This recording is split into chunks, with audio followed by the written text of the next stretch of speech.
show, just listen. Those who feel uncertain of birth should say the Nembutsu, aspiring first for their own birth. Those who feel that their own birth is completely settled should, mindful of the Buddha's benevolence, hold the Nembutsu in their hearts and say it to respond in gratitude to that benevolence with a wish, may there be peace in the world and may the Buddha's teaching spread. Please consider this carefully. I do not think you need to deliberate about any matters beyond this.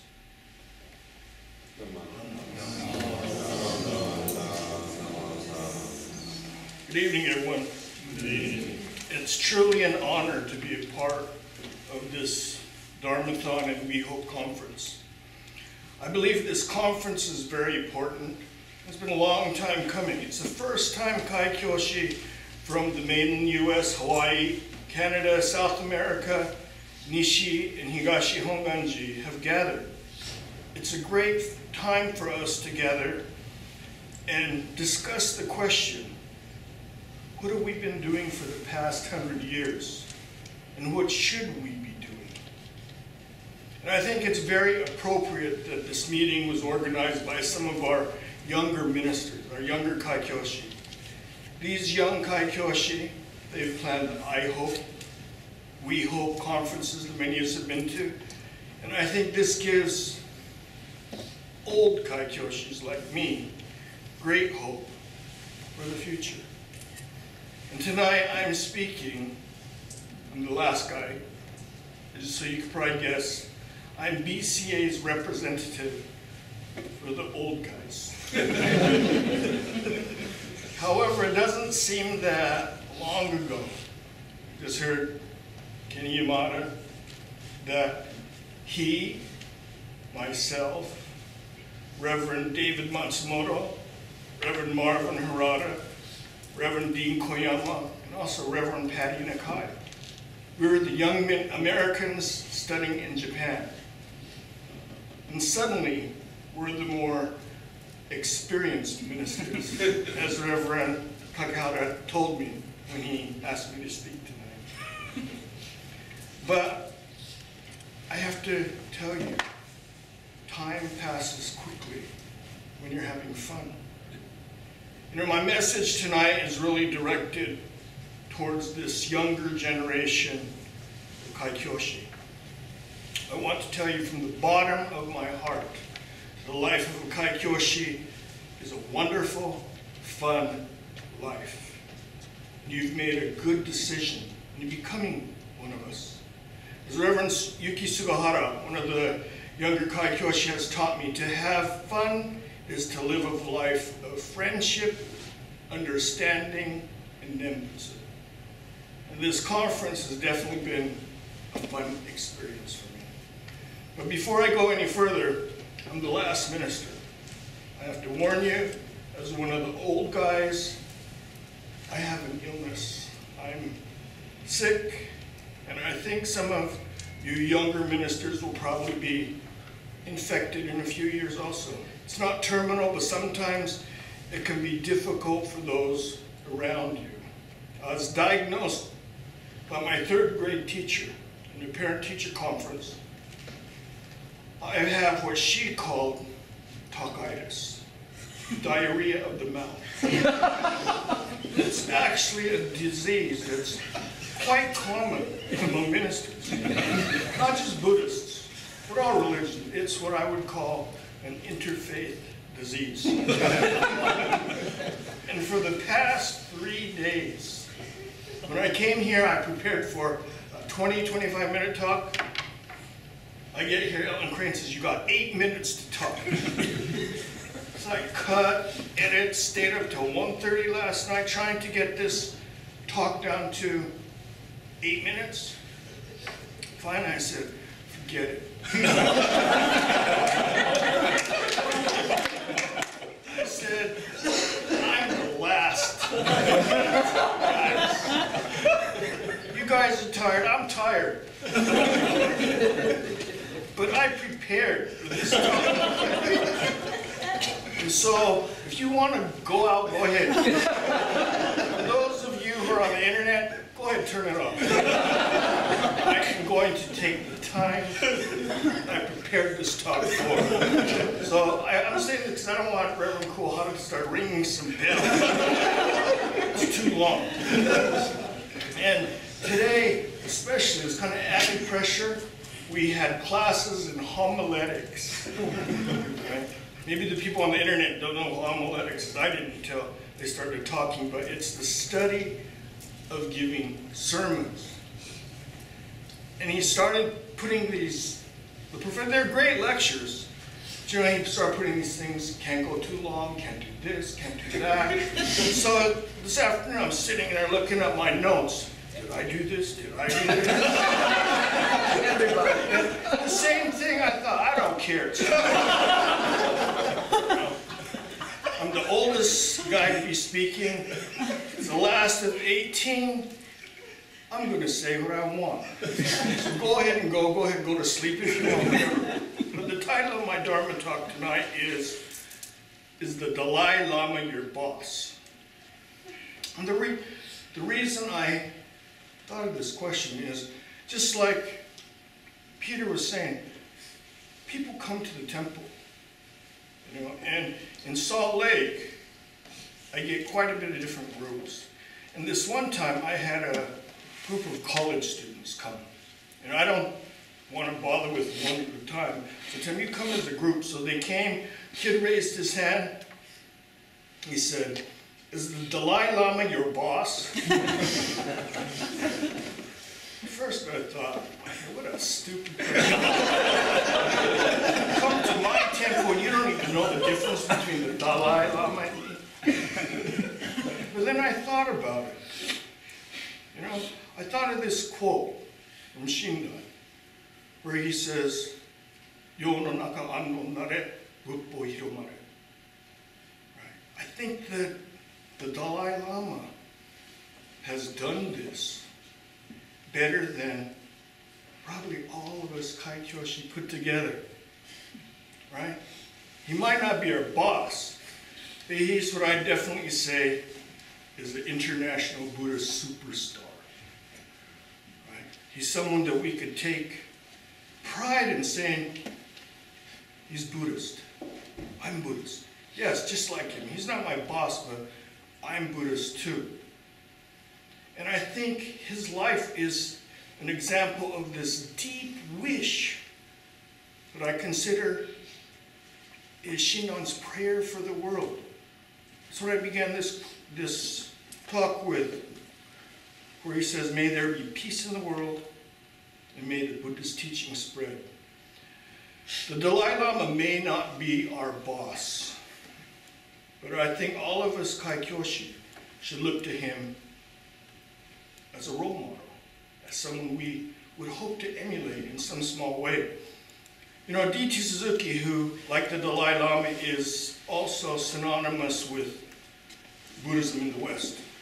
And over 50 years ago, he wrote, of all the developments Mahayana Buddhism has achieved in the Far East, the most remarkable one is, according to my judgment, the Shin teaching of the Pure Land School. It is remarkable, chiefly for the reason that geographically its birthplace is Japan, and historically it is the latest and highest evolution the Pure Land teaching could have reached. I read this, and I think, what happened to Shinshu in the West? Why is the Dalai Lama so well known? Not Shinnon or Shinshu. We've been here for over 100 years. And I doubt there are many people outside of our Nishi and Higashi Honganji temples and Buddhist scholars who know about Shinshu. And this really bothered me. I thought, what am I doing as a representative of Shinshu in the West? It's been the result and amazing effort of many of our Issei, Nisei, Kaikyoshi, and especially temple members. I believe we have one of the strongest, most stable Buddhist organizations in the English-speaking world. We have an internationally known Buddhist Study Center in our accredited graduate school, IBS. Yet why don't people know about the living Nembutsu teachings? People know about the Dalai Lama, Thich Nhat Hanh, D.T. Suzuki, Tibetan, Zen Buddhism, even Sokogakai, and the Lotus Sutra. If Shinshu is the pinnacle of Mahayana thought, as D.T. Suzuki wrote over 50 years ago, what happened?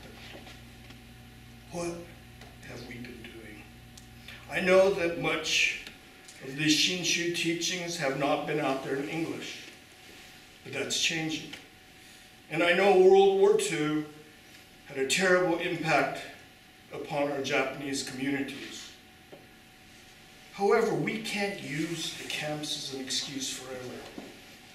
The camps closed almost 70 years ago, and I don't believe English or how well we speak it is the problem. Have you listened to the Dalai Lama or Thich Nhat Hanh in English? A month or so ago, we had our BCA National Council and Ministers meeting. We had a workshop. Kohara Sensei was actually the moderator. And a very sincere woman raised her hand, and her answer was, we need a spokesman like the Dalai Lama. I thought about it for a second, and then responded stupidly, as I usually do. And I told her, if the Dalai Lama were the resident minister at your temple, you would have fired him because of his bad English.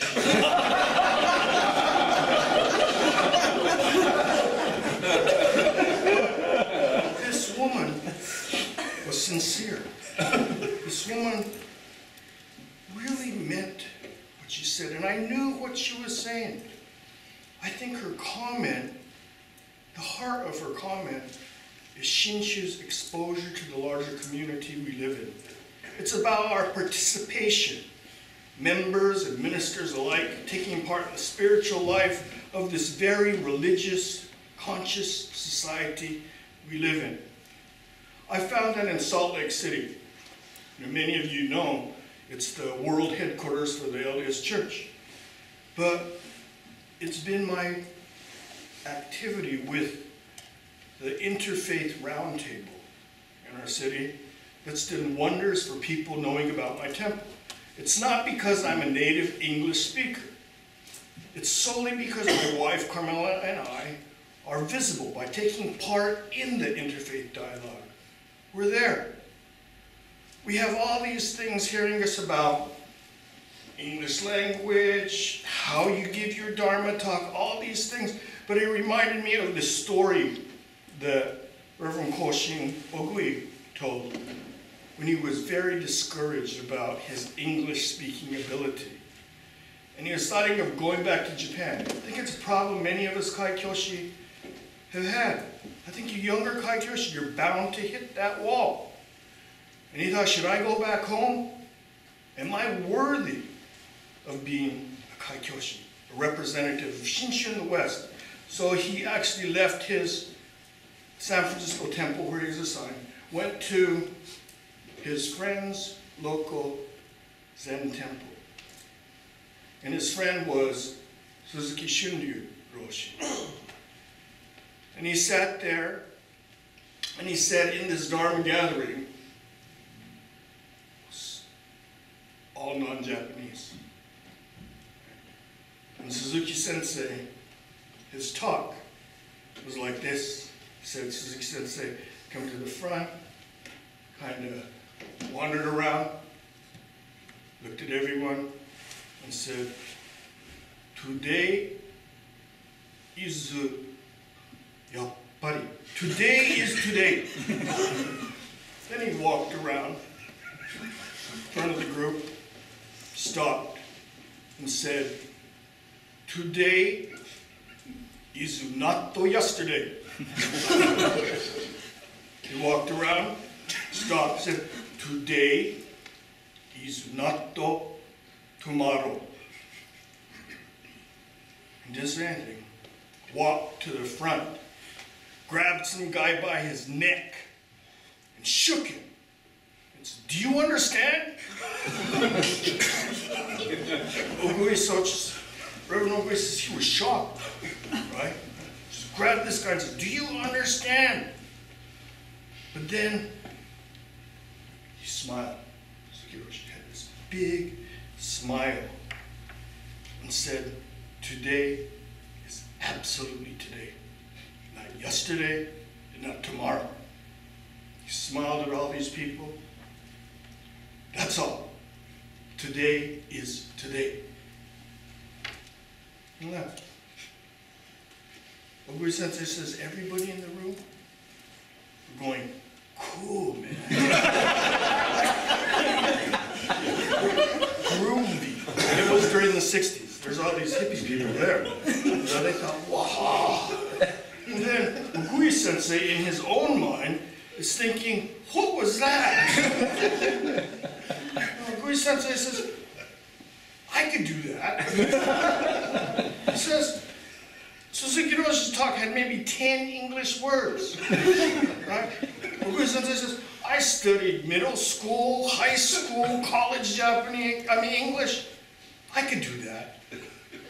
And he said that meeting with Suzuki Roshi gave him the spiritual confidence to continue his Kaikyoshi for over 50 years. Trained the Nembutsu teachings in the Midwest, eventually as Bishop of Bise. He's still working right after retired in White River. But I think, like this young Reverend Ogui, organizationally and individually, we're a bit timid of who we are. It isn't about our abilities, it's about our Shinji, our faith.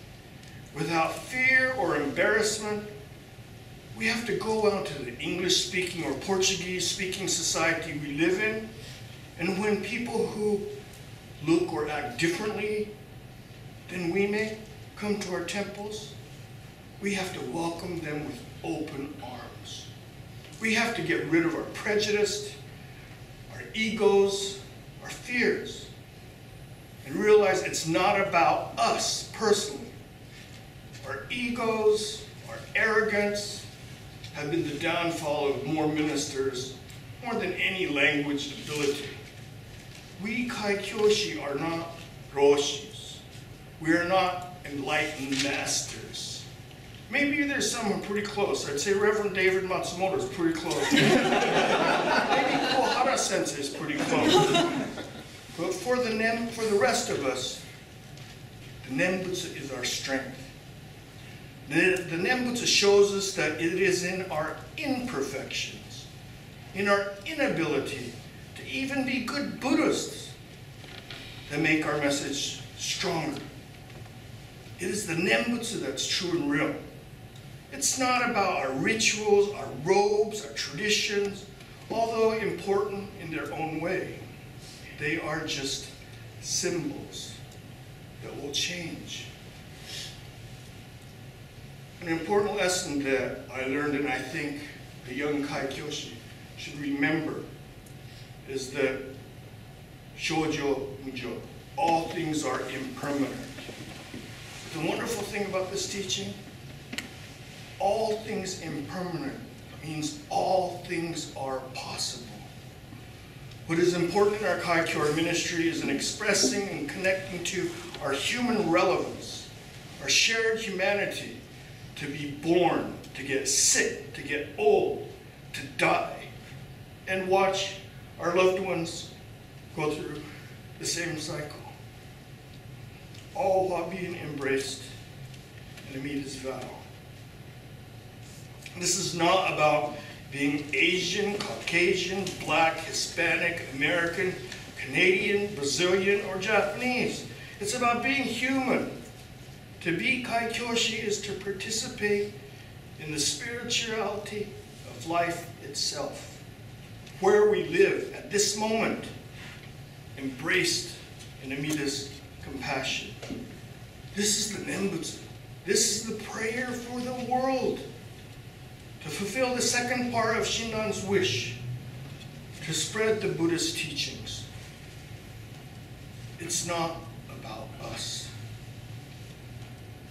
Let me get this quote. I have this favorite quote that I've used many times, many places. In fact, when I read it in Canada, it was pointed out to me, I know, but pointed out to me by a Kaikyoshi there. He said, that was written by a heretic of Honganji. But I said, as I said, Shoujo Mujo, all things are impermanent, makes all things possible. This quote is by Reverend Jodo Haguri from his book, Awareness of Self. At one time, some may have considered Haguri Sensei's words and methods as unorthodox, ianji. However, I believe his message at this time and place has deep relevance to our work as Kaikyoshi in the West, and I want to share it with you. He wrote, generally speaking, people are considered to be good and faithful followers if they lead a moral life, attend church services, and participate in welfare activities. In Jodo Shinshu Buddhism, however, while these practices are encouraged, they alone do not constitute the Buddhist way of life. What is critically important is the teachings radically transform our way of thinking and living so that we become true individuals, strong in crisis, humble in success, tender in our feelings, and grateful at all times. The first part, which Haguri Sensei is talking about, attending church services as good and faithful followers, to lead a moral life, these are our outer manifestations, our egos, our temple buildings, our robes, our organization, our ethnicity. But these things do not, cannot, and will not transform the human heart. It's the Nembutsu alone, not English or Japanese teachings, but the Nembutsu manifest in Namo Amida Butsu. It is this Nembutsu which transforms us into authentic human beings with prayers for the world, that through Amida's primal vow, we awaken to true and real life, the essence of Shinji, true individuals, strong in crisis, humble in success, tender in our feelings, and grateful at all times. This is the beauty and truth of the Nembutsu, Amida's prayer for the world. I believe many of you, my fellow ministers, young and experienced, have all these characteristics. And this is what you must share with the world. This is what Shinran means, to spread the Buddhist teachings. This is the life of a Kaikyoshi. In closing, I want to once again thank you for allowing me to speak to all of you this evening. I want to personally thank you, my fellow Kaikyoshi, for your fun and loving dedication. I'm grateful that most of you didn't leave. I didn't hear the door open. I don't know about the internet. You might have signed up for it. But just since I've taken this much time in here, I just want to make an announcement.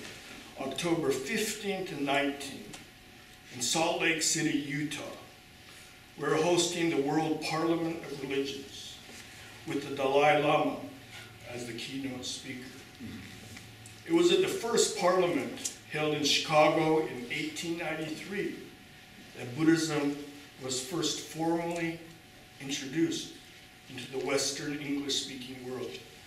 If you have the time and inclination, please join us to continue this wonderful adventure. So in closing, please listen to this passage once again. May there be peace in the world, and may the Buddha's teachings spread. Please consider this carefully. I do not think you need to deliberate about any matters beyond this. Namo.